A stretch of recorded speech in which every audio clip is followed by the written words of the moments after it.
Los servidores públicos, además de ser responsables de actuar conforme a derecho y con total integridad, también somos responsables de la percepción que generamos con lo que hacemos. Y en esto reconozco que cometí un error. Les reitero mi sincera y profunda disculpa por el agravio y la indignación que les causé. México tiene un muy grave problema de corrupción. Este año México perdió 5 puntos en el índice de percepciones de la corrupción de Transparencia Internacional. Esto coloca al país muy por debajo del resto de sus competidores regionales: Brasil, Argentina, Chile, Perú, Colombia. Y el problema es que este no es un resultado anómalo. En realidad viene a confirmar una realidad que hemos una y otra vez constatado en montones de estudios comparativos. En 2015, el Banco Mundial reprobó al país en su índice de buen gobierno. El año pasado, México terminó en el lugar 32 de 37 países latinoamericanos en el índice de buen gobierno del World Justice Project. Y la pregunta es, ¿por qué habrían de preocuparnos estos números? ¿Qué nos dicen del país? Bueno, de acuerdo con algunas estimaciones, México pierde cada año el 10% de su Producto Interno Bruto debido a la corrupción. México es la 15ª economía del planeta. Es decir, cuando hablamos del 10% del Producto Interno Bruto mexicano, hablamos de cantidades astronómicas de recursos que se pierden año con año debido a la corrupción. Así de cara es la corrupción en México. Por otro lado, la corrupción también tiene una parte más cotidiana. Un estudio, por ejemplo, de Transparencia Mexicana reveló que las familias mexicanas destinan 14 centavos de cada peso de ingreso al pago de sobornos. En el caso de las familias más vulnerables, las familias que ganan salarios mínimos, esta proporción se incrementa hasta el 30%. Una tercera parte de sus ingresos se va al pago de sobornos. La corrupción nos cuesta en salud, nos cuesta en dinero, nos cuesta en bienestar, nos cuesta en confianza. ¿Por qué México es un país tan corrupto? ¿Acaso más importante, qué podemos hacer para solucionar este problema? Acompáñenos en los próximos minutos para explorar el pasado, el presente y el futuro de la corrupción en México. Alguien que tiene como poder, abusa de su poder para su bienestar y no para el de los demás. ¿Algo que es injusto? Hacer las cosas mal. No obedecer las leyes. Corrupción pasa con las autoridades y las personas. Y también yo digo que corrupción es un sinónimo de trampa. Y pues la corrupción es la trampa. Pues también hacer como trampa o algo, o mentir o robar.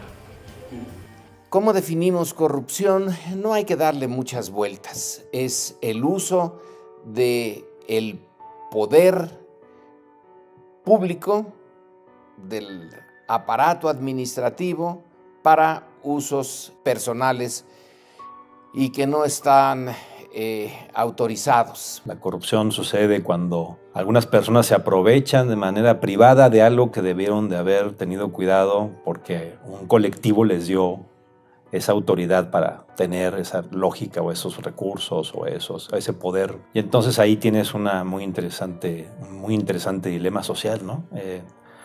Definir lo indebido, el uso indebido de, cuando lo usas de manera privada, debiste haberlo hecho de manera colectiva. Medir la corrupción en México es algo difícil porque pues nadie va a decir que está cometiendo un acto de corrupción. Entonces pues las medidas son de percepción de la corrupción. Estamos en lugares no muy favorables, subimos, bajamos, pero en realidad nuestro lugar no es nada bueno en lo que son los índices de transparencia y medición de la corrupción a nivel internacional. La corrupción siendo un concepto creado, ¿no? Es decir, cuando tú sabes que alguien hace algo indebido respecto de la lógica pública o la lógica colectiva. La corrupción, por lo tanto, no es un fenómeno gubernamental, es un fenómeno social, es un fenómeno que sucede en las empresas, y muchos de los casos más sonados de corrupción internacionalmente hablando devienen de casos de empresas privadas donde justamente estas personas que se supone debían de estar velando por el bienestar de la organización o por el bienestar de los accionistas terminan realizando fraudes o terminan realizando actividades ilegales para beneficio privado. Entonces, en efecto, la corrupción es un fenómeno que sucede mucho en el gobierno justamente por la lógica de lo público, pero la corrupción es una calle de doble vía. Para que exista la corrupción pública o gubernamental tiene que existir la corrupción privada. No hay manera de que ese binomio no se genere en la práctica. La corrupción en México no es un problema nuevo. En realidad, los ejemplos históricos abundan. Desde las haciendas de Santa Anna y los negocios turbios de Manuel González, hasta esos cañonazos de 50,000 pesos de Álvaro Obregón y ahora la Casa Blanca y los escándalos de Javier Duarte en Veracruz. La historia de México está plagada de estos ejemplos. Y es en ese sentido que la corrupción refleja la historia institucional del país. Refleja instituciones del Estado que nunca terminaron de cuajar, instituciones inacabadas, instituciones frágiles. Es por eso que la corrupción parece ser la regla más que la excepción. Esa característica que está ahí siempre en nuestro sistema político-administrativo. Pero ¿acaso también habría que decir que la historia de la corrupción en México es una historia de esfuerzos constantes a lo largo de la historia del país para tratar de contenerla, para tratar de limitar sus efectos? Algunos de estos esfuerzos han sido más o menos exitosos, pero la gran mayoría han sido fallidos. ¿Qué se hizo en el siglo XIX? En el siglo XIX para, por ejemplo, acceder a puestos de importancia, como podría ser la Dirección General de Correos. En 1880, los funcionarios tenían que pagar una fianza. Era una suerte como de reconocimiento, de que podían incumplir, podían malversar los fondos públicos, y entonces para acceder al puesto habían de pagar antes de ser nombrados.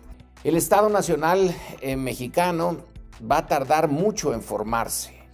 Todo el siglo XIX es un intento de darle forma a esto. México nace a la vida independiente sin tener un Estado fuerte y sin ser una nación.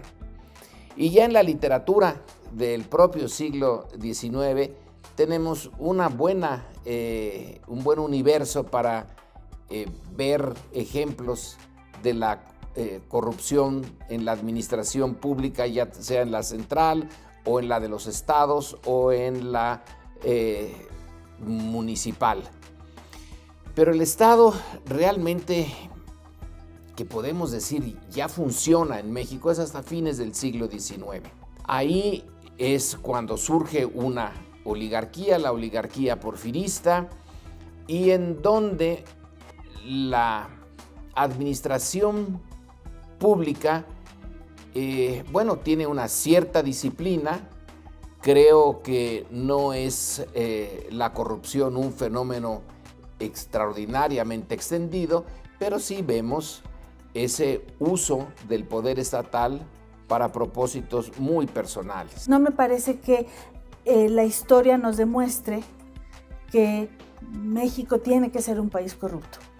Lo que nos demuestra es que hay arreglos institucionales que propician la corrupción, pero que esos mismos arreglos institucionales no siempre generan corrupción. Este problema, que es histórico, está con nosotros desde el momento del encuentro entre Europa y América.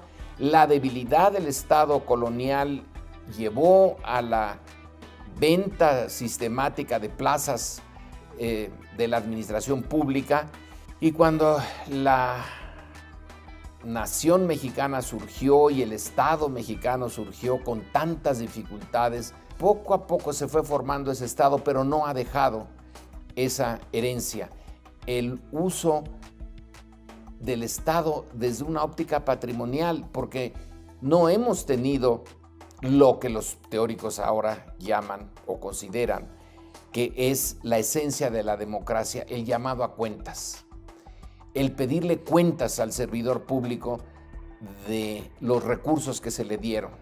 El diezmo, el que se mueve no sale en la foto, la mordida, el moche, el que no tranza no avanza.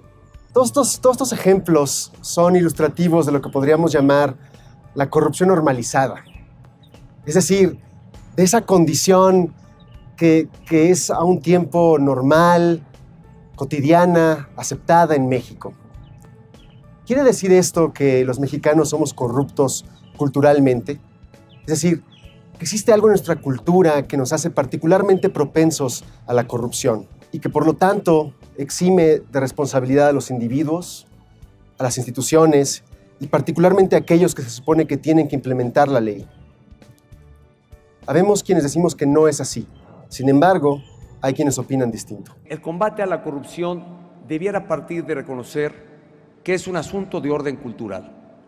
Y me sostengo en este dicho. Estoy convencido de que el problema que tenemos para enfrentar la corrupción parte primero de reconocer que es una debilidad de orden cultural, que no es privativa de México. México tiene sus propias características y condiciones, pero es un problema de orden humano y que para hacerle frente tenemos que partir de reconocer esta debilidad. El tema de la corrupción lo está en todos los órdenes de la sociedad y en todos los ámbitos. No hay alguien que pueda atreverse a arrojar la primera piedra. Todos han sido parte de un modelo que hoy estamos desterrando y queriendo cambiar, que tenemos que modificar precisamente para beneficio de una sociedad que, repito, es más exigente y que se impone nuevos paradigmas. Lo que dio a entender es que no es solucionable y que realmente no es su culpa y que él no tiene ninguna responsabilidad y que no tiene mucho que hacer al respecto, porque si es un problema cultural, pues entonces es un problema permanente y es un problema tan amplio que no se puede atacar, no se puede solucionar. Entonces, creo que esa declaración fue un error. Creo que la segunda declaración también fue un error, porque pues no todos los mexicanos somos corruptos, ¿no? Creo que también generar ese tipo o hacer ese tipo de declaraciones, pues genera la imagen que también tenemos, por desgracia, en México, ¿no? Que todos los mexicanos son corruptos. Eso no es así. Se tiene que atacar el problema de la corrupción. No sirve calificarla como un problema cultural, ¿no? En primer lugar. En segundo lugar, a mí no me parece que el problema de la corrupción sea realmente un problema cultural. Yo lo veo más como un problema asociado a cierta estructura de incentivos. Es lo que se llama la escuela del camino dependiente, ¿no? Path dependency, en el cual, pues una vez que se establece una estructura de incentivos determinada, ¿no? Esa estructura de incentivos afecta a la práctica de quienes forman parte de esa estructura de incentivos y luego es muy difícil romper esa estructura de incentivos. Pienso que mucha gente cuando escucha la idea de que la corrupción es cultura se siente mal porque piensa que entonces no tenemos remedio y además de no tener remedio no hay mucho que podamos hacer en contra de ella. La corrupción está llena de prácticas culturales. Un ejemplo muy claro es la palanca en México. La palanca es una de las formas tradicionales en que los mexicanos estamos acostumbrados a pensar que obtenemos cosas. En ese sentido, como artefactos, como lenguaje, como prácticas, la corrupción es cultural en México. Ahora bien, ¿significa que es destino? No, yo creo que no es destino, pero sí tenemos que hacer un esfuerzo social muy interesante e importante por comprender cómo vamos a modificar estas prácticas, estos lenguajes, estos símbolos que han hecho a la corrupción un efecto cultural. Cultural porque además nos permite quitarnos de responsabilidades, ¿cierto? Es decir, dado que yo soy una víctima del poder o de los poderosos, entonces es factible y es viable y es legítimo que utilice las palancas para resolver mis problemas y para que las autoridades me hagan caso. Entonces, yo no soy tan malo. Yo simplemente soy una víctima de un sistema mucho más grande donde la corrupción verdadera sí se encuentra. También esa manera de expresar que acabo de plantear aquí es es un fraseo y una simbología cultural. No es destino, ese es el asunto. Yo no veo por qué no tengamos que tener las dos cosas. Es un problema cultural al que tenemos que enfrentar con muchos instrumentos, no solamente legales, ¿no? Y ahí es donde va a ser uno de los retos. ¿Cuáles son las causas de la corrupción? Hay un estudio muy interesante que hicieron dos científicos norteamericanos, Fishman y Miguel, en el que estudiaron la frecuencia con que los diplomáticos en Nueva York rompían las leyes de tráfico. Lo interesante del caso es que en Nueva York se encuentra la Oficina Central de las Naciones Unidas y además que los diplomáticos tienen inmunidad, es decir, que las infracciones de tránsito pueden pasar sin ser castigadas. Lo que encontraron Fishman y Miguel es que diplomáticos que venían de países con mayores índices de corrupción, países como México, Liberia, Tayikistán, tendían a romper las reglas con mucha mayor frecuencia que sus colegas de países con menores índices de corrupción, como Finlandia, Austria o Corea del Sur.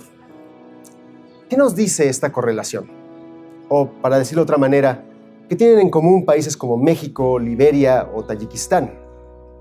Ciertamente no tienen la misma cultura, no comparten la misma geografía. El factor común es otro.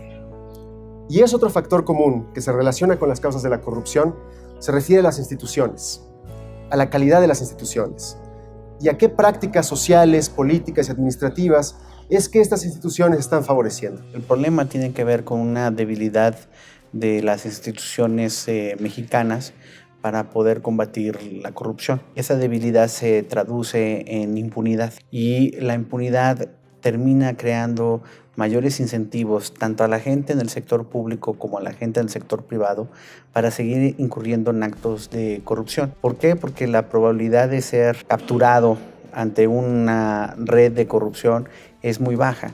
Vemos, por ejemplo, no sé, en el caso de la Auditoría Superior de la Federación o en el caso de la Función Pública, en el caso de la Procuraduría General de la República, que son instituciones en donde todavía sus acciones no se traducen realmente en castigos contra aquellos que marcan la violación de la ley. ¿Por qué? Porque hay en muchas de ellas una debilidad institucional importante, una falta de profesionalismo, porque la gente que es nombrada en estas posiciones es nombrada muchas veces con base en los conectes y no con los méritos. Y llega un partido político y tiene esta visión patrimonialista del Estado, entonces contrata a sus amigos. De esa forma no hay manera de construir memoria institucional. Ergo, sigue la debilidad y por lo tanto permanece la impunidad y con ella la corrupción. Se estableció una estructura de incentivos en la cual ha existido en el Estado mexicano, por ejemplo, una sobreregulación para atacar la corrupción supuestamente. Pero luego esa sobreregulación favorece la corrupción porque hace tan difícil y complicada la operación de los programas gubernamentales. Entonces, en lugar de ayudar a luchar contra la corrupción, favorece la corrupción porque pues tiene que haber una operación de los programas y entonces pues eso hace que finalmente se encuentren maneras para operar los programas pese a la sobreregulación. Aquí hay por supuesto un círculo vicioso entre sobreregulación y corrupción. Algunos argumentan que si uno quita la sobreregulación va a haber más corrupción, otros argumentan que no. Pero el hecho es que pues sí es un círculo vicioso difícil de romper, hay una estructura de incentivos difícil de romper, pero que se puede romper, sabiendo en qué partes, por decirlo así, neurálgicas de la estructura de incentivos incidir, ¿no?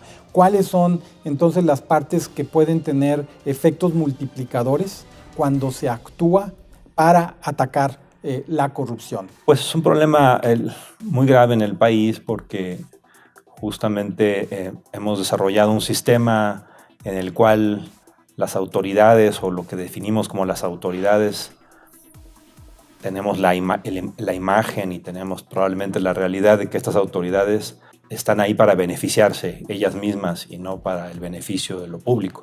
Y eso lo consideramos algo normal o por lo menos algo inevitable. Y entonces, como es inevitable, es totalmente legítimo que nosotros como sociedad utilicemos instrumentos informales y usemos prácticas informales para resolver nuestros problemas, dado que las autoridades no podemos confiar en ellas porque no son imparciales y sabemos que no lo son y ellas saben que no lo son, y entonces el juego social es muy interesante porque yo sé que no soy imparcial como autoridad y tú sabes que tienes que jugar un juego como sociedad de tal manera que tienes que participar con estrategias y con prácticas específicas para resolver tus dilemas. Y entonces tenemos lo peor de los mundos, porque tenemos un sistema que se ha acostumbrado a la corrupción, donde la sociedad sabe que la corrupción es mala, pero sabe que si no utiliza ciertas prácticas y ciertas estrategias para resolver sus problemas, no obtendría nada, no puede confiar en las autoridades, y luego las autoridades cínicamente nos dicen que es algo normal y que está bien que ese juego se genere porque pues, todos estamos involucrados en la corrupción.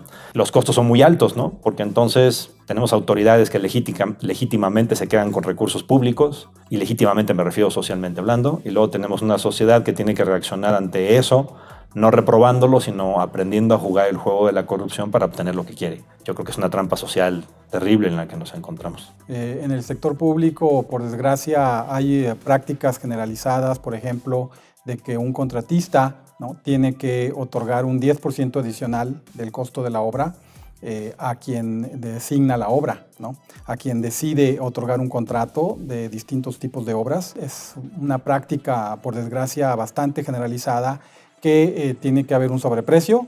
Ese sobreprecio va a quien decide otorgar ese contrato, y eso nos cuesta a todos, porque eso se paga con los impuestos que todos pagamos. En teoría, en las leyes mexicanas, por un lado, pues hay la corrupción en el mal uso de los recursos públicos o el mal uso de las facultades del gobierno, el tratar en el ámbito económico, por ejemplo, en el ámbito de la obra pública o de las contrataciones, lograr contratos mal habidos en condiciones desfavorables y abusivas para el Estado y demás. Todo ello en las leyes se castiga. El problema es que en la práctica, cuando uno observa los resultados de las investigaciones de instituciones como las mencionadas, vemos que la Auditoría Superior de la Federación determina multas importantes por el mal uso de recursos federales, e incluso ha iniciado una serie de denuncias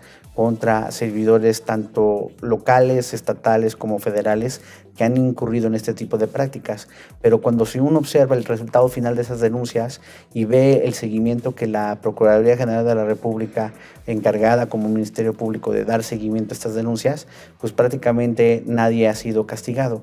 Es, insisto, en ese sentido, uno lo que dice el papel en términos del tipo de corrupción que es castigada, y otro lo que en la práctica lamentablemente ocurre. ¿Va usted a huir? Por supuesto que no, me quedo en Veracruz.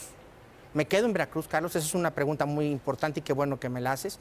No es un tema de huir, es ni va al a huir, revés. Ni se va a esconder. Es al revés, es para dar la cara, es para enfrentar esta situación, y es para, sin soberbia lo digo, es para evitar que Veracruz siga estando en una coyuntura política y me permita a mí como persona, en lo individual, atender estas infamias, estas calumnias, estas denuncias que no tienen sustento, y de esta manera el poder esclarecer y dejar todo pues totalmente claro. Detectar y castigar la corrupción.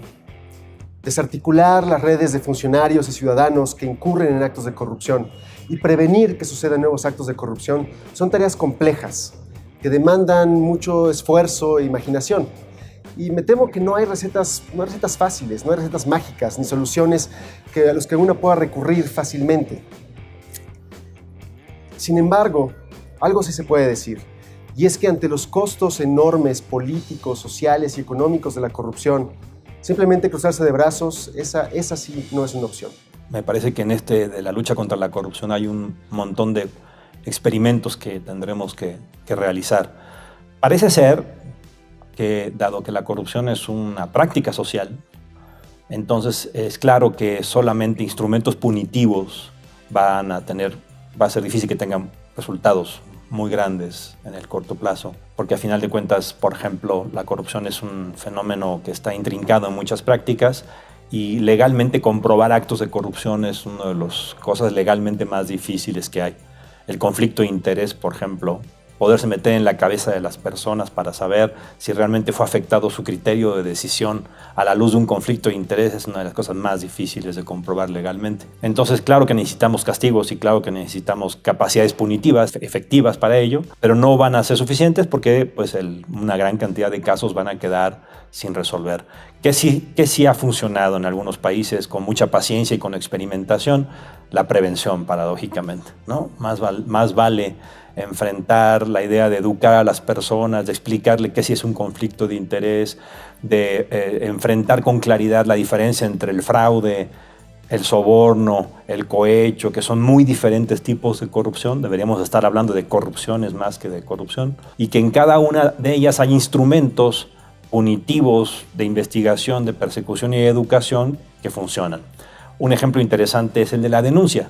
La denuncia ha resultado ser uno de los más efectivos sistemas anticorrupción en el mundo, pese a que es un instrumento enormemente costoso en términos sociales y organizacionales.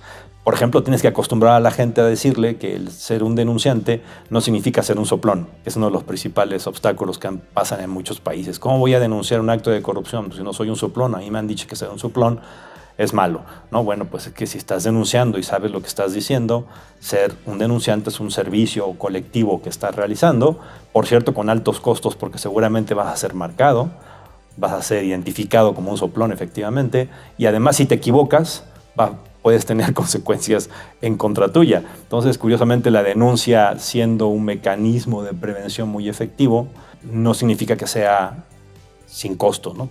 Todos los instrumentos anticorrupción tienen muchos costos porque sus resultados no se van a ver de manera inmediata, dado que implican cambios en las prácticas y cambios en la manera en que las personas se identifican a sí mismas en esta lógica de lo debido y lo indebido, lo público y lo privado. Las soluciones típicas han sido crear una ley donde se establece una comisión para luchar contra la corrupción. Pero pues en distintos países, en efecto, se ha demostrado que esa es una solución bastante limitada. Creo que son problemas que involucran un esfuerzo sostenido y de mediano o largo plazo, lo cual en México es un problema, por supuesto, porque pues tenemos, por otro lado, gobiernos que se suceden cada 6 años en el ámbito federal y pues cada gobierno luego considera atacar este problema de distinta forma. Pero bueno, en efecto, una de las soluciones quizás más efectivas es introducir un servicio profesional de carrera. ¿Qué es lo que hace un servicio profesional de carrera? Pues hace varias cosas en relación a distintos problemas. En primer lugar, porque genera, y quizás esto es lo más importante, genera lo que se llama una comunidad ética, ¿no? Regida por normas profesionales, ¿sí? Donde lo que se busca o lo que esa comunidad busca es el bien general, ¿no? El bien común, el interés general, como se le quiera llamar. Ese es el objetivo, no el beneficio personal, no el beneficio de grupo, de un partido político, de un grupo político, de un grupo social determinado. Cuando un servicio profesional establece el profesionalismo como una regla de ese servicio, ya está orientando el servicio público hacia el bien general. Y eso ya tiende a reducir la corrupción de manera automática. También se establece, por ejemplo, una evaluación del desempeño individual. Y cuando un funcionario empieza a utilizar los recursos para fines distintos al cumplimiento de sus objetivos, eso se va a notar o bien se puede notar en la evaluación de desempeño. Pero yo decía que el elemento más importante es que se genera con un servicio profesional una comunidad ética o una comunidad moral, se le ha llamado también, donde son los propios funcionarios integrantes de un servicio de carrera los que, al haber interiorizado esa ética profesional, vigilan a los demás, ¿sí? En los sistemas de carrera, cuando hay sistemas de servicio civil en distintos países, se genera el fenómeno llamado del silbato, ¿no? En el cual los que tocan el silbato, the whistleblowers, se denomina en inglés, hay mucho más ese fenómeno en una sociedad o en un país, por ejemplo, en Estados Unidos, ¿no? Se dan muchos casos de, pues ahora sí se le diría, quienes tocan el silbato ante una situación de corrupción.